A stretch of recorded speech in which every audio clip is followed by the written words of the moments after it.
bagaimana Imam Malik membenci atau tidak senang dengan lafaz. Lafaz apa?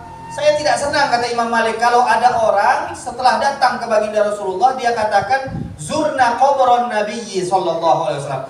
Kami baru saja menziarahi kuburan Nabi Muhammad sallallahu alaihi wasallam. Apa alasan Imam Malik? Karena kata para ulama selanjutnya menjelaskan, yang dimaksud oleh Imam Malik ini, yang tidak dia senangi ini adalah kata-katanya. Kata-kata saya berziarah kuburan Nabi ini tidak pantas kalau untuk baginda Rasulullah. Jadi kata ulama selanjutnya, terutama dari ulama Malikiyah, menjelaskan maksud dari perkataan Imam Malik ini, beliau tidak senang takbir lafadznya, bukan tidak senang ziarahnya. Karena mustahil Imam Malik yang hidup di kota Madinah tidak senang ziarah Nabi. Dimana kemarin sudah sempat kita ceritakan, Imam Malik termasuk orang yang paling beradab terhadap kota Nabi. Lalu bagaimana adab Imam Malik kepada baginda Rasulullah SAW? Maka kata Imam Az-Zahabi, orang-orang yang masuk ke masjid Nabi, pertama-tama dia sholat tahiyatul masjid lillah, dan kemudian dia ziarah ke yang punya masjid, yaitu baginda Rasulullah SAW. Ini pendapat Imam Az-Zahabi. Lalu akan kita ceritakan sekarang sedikit tentang Imam Malik, detail atau rincian adab Imam Malik terhadap kota Madinah dan terhadap baginda Rasulullah SAW yang dimakamkan di kota Madinah. Imam Malik adalah orang yang paling teliti dan orang yang paling perhatian terhadap adab-adab yang berkaitan dengan kota Madinah dan baginda Rasulullah SAW. Di sini dikatakan beliau tidak pernah berjalan di dalam kota Madinah munta'ilan, pakai sendal. Bayangkan, di tengah panasnya kota Madinah, Imam Malik menjaga akhlak, bahkan tidak berani memakai sendal di dalam kota Madinah. Begitu juga beliau tidak berani mengendarai kendaraan yang kalau dahulu bentuknya tunggangan hewan. Pakai sendal saja tidak. Dan pada saat ditanyakan, beliau menjawab, bagaimana aku mau memakai sendal?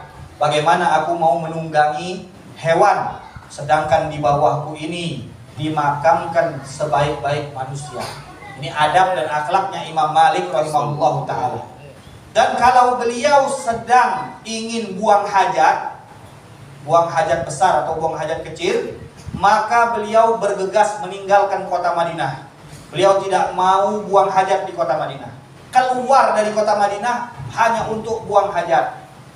Adab dan akhlaknya Imam Malik rahimahullah ta'ala. Kemudian alasan daripada beliau mengapa pergi memilih untuk di luar kota Madinah, kata para ulama, takriman li turabil Madinah, memuliakan tanah Madinah. Tanahnya saja dimuliakan oleh Imam Malik rahimahullahu taala. Kemudian waha huwa yukhatibu Amirul Mukminin Al-Mahdi. Pada satu hari datang seorang khalifah dari Bani Abbas, Mahdi, namanya Mahdi. Dia datang ke kota Madinah, kemudian pada saat dia mau berkunjung kepada baginda Rasulullah SAW, sebelum itu dinasihati oleh Imam Malik. Imam Malik berkata, wahai khalifah, engkau sekarang masuk ke satu kota di mana engkau akan melewati satu kaum. Di kanan kirimu akan ada anak-anak muhajirin dan anak-anak ansor, putra-putri muhajirin dan putra-putri ansor. Maka kata beliau, kata Imam Malik menasihati khalifah ini, fasallim alaihim, wahai khalifah, beri salam kepada putra-putri anak muhajirin sahabat Nabi dan kaum ansor sahabat Nabi Muhammad SAW. Kata Imam Malik, fa innahum ma ala wajhil ardi qaumun khairun min ahlil Madinah. Ketahuilah wahai khalifah, bahwa tidak ada di muka bumi ini orang yang lebih utama dari penduduk kota Madinah.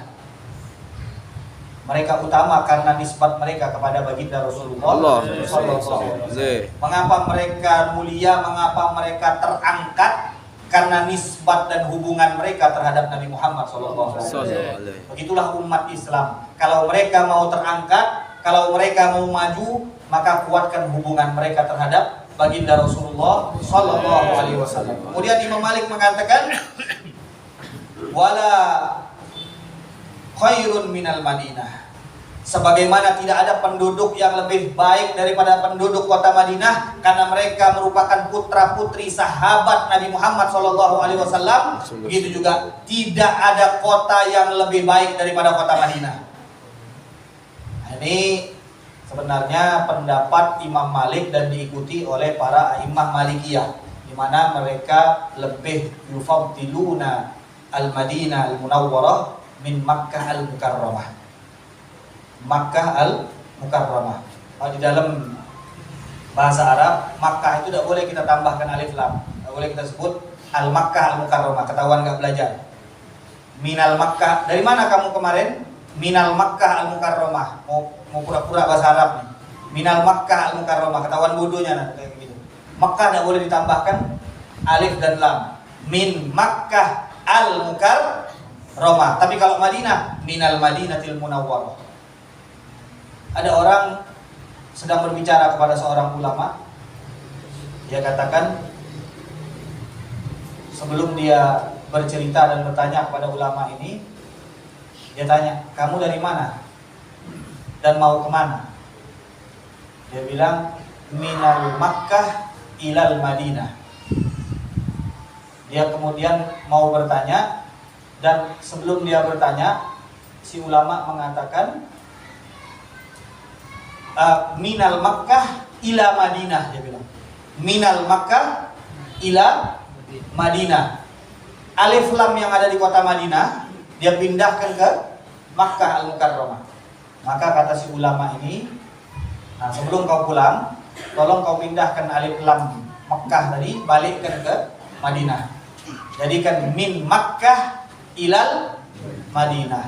Nah, jadi kalau Madinah itu pakai alif lam, minal Madinatil Munawwarah. Tapi kalau Makkah jangan dikasih alif lam, min Makkatil Mukarramah.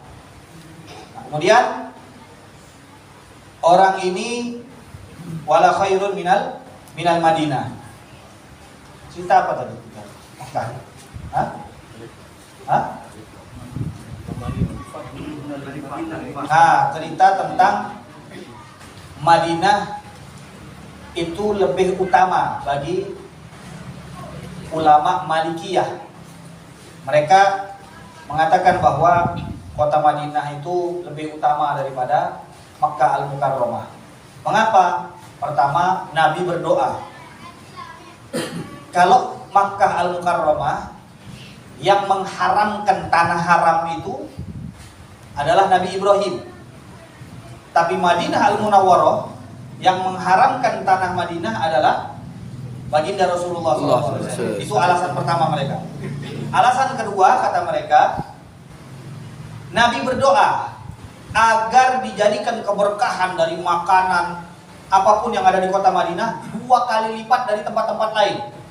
Nah, termasuklah Makkah al-Mukarramah.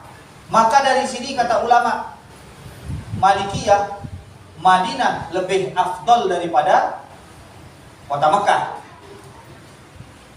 Ulama Syafi'iyah bilang, oh enggak gitu. Ini Nabi. Ini rumah Nabi. Mekah rumah siapa? Mekah rumah Allah. Nah, jangan dibayangkan rumah Allah. Oh, Allah berumah pula. Oh. Nah, kalau berumah lah ada kamar mandi dah, kayak pula. Rumah Allah itu hanya nisbat untuk memuliakan Ka'bah. Masjid kita sebut rumah Allah hanya untuk menisbatkan masjid ini adalah milik Allah. Bukan berarti ada Allah berarti di tiap-tiap masjid. Berapa Allah kita punya berarti mana ada berapa masjid. Itu baru dimentok.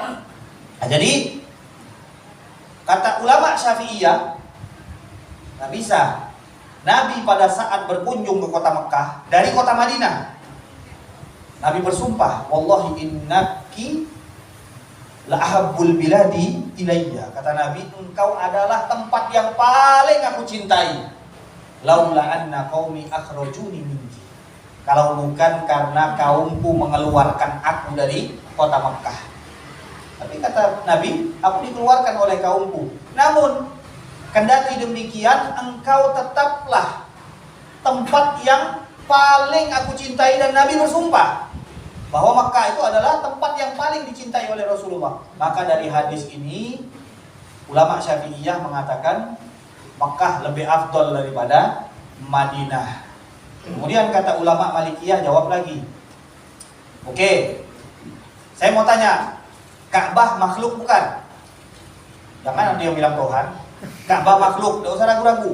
Ka'bah itu makhluk, jangan mentang-mentang Ka'bah. Oh, makhluk apa bukan Ka'bah? Makhluk Ka'bah, selama dia pacak ikat lihat sekarang, tiba-tiba dia makhluk. Makhluk, tidak usah ragu-ragu. Ka'bah makhluk bukan? Makhluk. Makhluk. Gak ada pelan ya, ada yang ragu. Ka'bah makhluk bukan? Makhluk. Makhluk. Madinah kota makhluk bukan? Makhluk. Makhluk, pelan lagi. Madinah makhluk bukan? Makhluk. Makhluk. Pokoknya yang selain Allah itu makhluk, belum sampai yang bingung. Madinah juga makhluk. Tapi di Madinah ada makhluk yang paling utama. Siapa? Rasulullah. Baginda Rasulullah SAW. Mana yang paling afdol? Ka'bah atau baginda Rasulullah? Bagi banyak yang ragu, astagfirullah.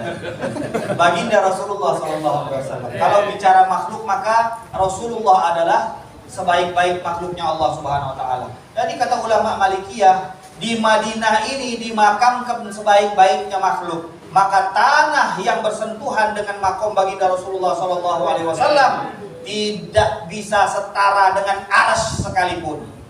Arsy sekalipun tidak sebanding dengan tanah yang meliputi jasad mulia baginda Rasulullah SAW. Maka kata ulama Syafi'iyah, ini pelincu bawa Nabi. Kita ini bercakap kota, terus bawa Nabi, kota Mekah atau kota Madinah. Maka kata ulama Syafi'iyah, kalau itu jelas, kalau tanah yang meliputi Nabi itu afdalul biqa'i alal itlaq, tempat yang paling utama secara mutlak. Tidak ada khilaf antara ulama. Tempat yang meliputi jasad Nabi. Itu usah dibawa-bawa, kata ulama Syafi'iyah. Itu usah dibawa-bawa masalah itu. Jelas itu, kita sepakat. Kotanya yang kita bahas sekarang. Nah, kita perlu dalil, kata ulama Syafi'iyah. Itu sudah cukup, kata ulama Malikiyah. Mau dalil apa lagi? Ada Nabi di kota Madinah. Cukup itu dalilnya. Allahumma shalli ala Muhammad. Yang penting kita banyak salawat. Shallu ala Nabi. Allahumma shalli ala Muhammad. Nah, jadi itu hanya sekedar wawasan dan maklumat untuk kita bahwa terkadang ada diskusi antara ulama. Kalau kita lihat tidak kelar sebenarnya.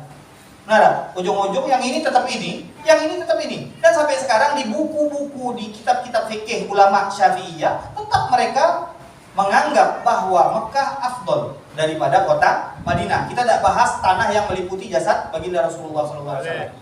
Bahas antara kota Madinah dan kota Makkah al-Mukarramah. Nah, jadi di sini Imam Malik rahimahullah taala mengatakan tidak ada penduduk yang lebih afdol dari penduduk kota Madinah, di mana mereka adalah putra-putri Muhajirin dan Ansor, dan tidak ada kota yang lebih afdol daripada kota Madinah al-Munawwarah. Imam Malik merupakan ulama yang tidak keluar dari kota Madinah al-Munawwarah. Tidak keluar sama sekali. Orang yang datang ke Imam Malik, beliau berburu dari ulama-ulama yang ada di kota Madinah al-Munawwarah saja, tidak pernah keluar kemanapun. Maka pada saat Imam Malik ditawarkan untuk keluar, beliau membawa satu hadis baginda Rasulullah SAW. Beliau katakan, Al-Madinah khairun lahum law kanu ya'lamun. Kata Imam Malik, saya tidak akan mengganti Madinah ini sebagai tempat bermukim saya, karena Nabi mengatakan Madinah itu lebih baik untuk kalian kalau seandainya kalian mengetahui keutamaan dan kemuliaan kota Madinah al-Munawwarah. Maka kemudian Imam Malik mengatakan, waman qabru Muhammadin indahum fayambaghi an yu'lama fadluhum. Siapa-siapa saja yang tinggal di tempat di mana makom baginda Rasulullah ada di situ, maka seharusnya diketahui kemuliaan dan kehormatan mereka. Ini kata Imam Malik. Wa min syiddati ta'dhimihi lil Madinah annahu kariha an yuqal zurna qabran Nabi, dan ini sudah kita bahas di mana Imam Malik dari sangat pengagungannya terhadap kota Madinah, dia tidak senang kalau ada orang mengatakan saya berziarah kuburan baginda Rasulullah. Dari mana? Kata ulama, karena yang namanya lafaz kuburan pertama biasanya tidak dikunjungi secara rutin. Yang namanya kuburan tidak seperti kita masuk rumah. Tidak seperti kita masuk rumah, kita rutin masuk rumah. Makanya kata Nabi, jangan jadikan rumah kalian seperti kuburan. Karena kuburan itu jarang kita masuki.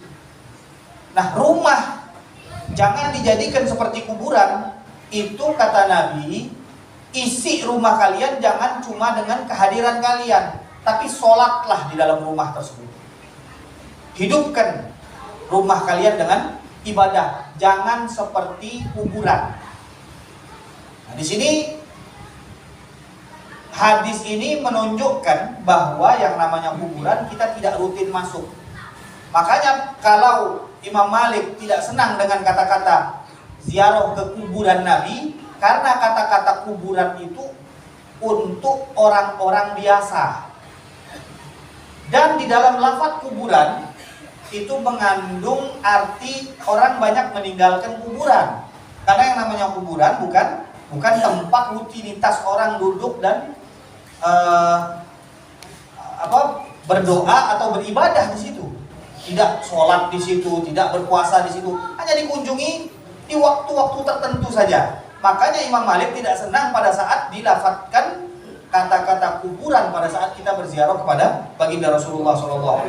Kemudian beberapa ulama mengatakan bahwa Imam Malik tidak senang kepada zurna qabron Nabi karena kita menyamakan lafadznya pada saat kita berkunjung ke kuburan-kuburan yang lain. Kalau kita berkunjung ke kuburan kakek kita, ayah kita akan mengatakan saya baru ziarah kubur orang tua. Nah, lafaz kubur ini biasanya kita tambahkan untuk orang-orang biasa. Imam Malik tidak senang kalau Nabi disamakan dengan orang-orang biasa. Makanya Imam Malik memilih untuk langsung mengucapkan zurnan Nabiyya sallallahu alaihi wasallam. Kami berziarah mengunjungi Nabi Muhammad sallallahu alaihi wasallam. Beliau tidak mau disamakan antara baginda Rasulullah sallallahu alaihi wasallam dengan orang-orang biasa.